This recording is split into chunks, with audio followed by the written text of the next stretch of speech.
148 ఆర్టికల్స్తో 22 విభాగాలుగా అంబేద్కర్ భారత రాజ్యాంగ నిర్మాతగా రాజ్యాంగం భారత రాజ్యాంగం బిహార్ నారాయణ్ రాజ్య రాసిన ఈ భారత రాజ్యాంగం 1947 ఆగస్టు 27న మన రాజ్యాంగ ముసాయిదా కమిటీ పేరుతో 17 మంది మహిళా మనులతో మొత్తము 389 మంది రూపొందించిన రాజ్యాంగం భారత రాజ్యాంగం 6 ప్రధాన ప్రాథమిక హక్కులతో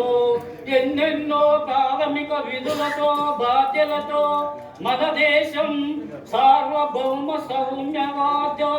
లౌకిక ప్రజాస్వామ్య గణతంత్ర రాజ్యంగా మన రాజ్యాంగం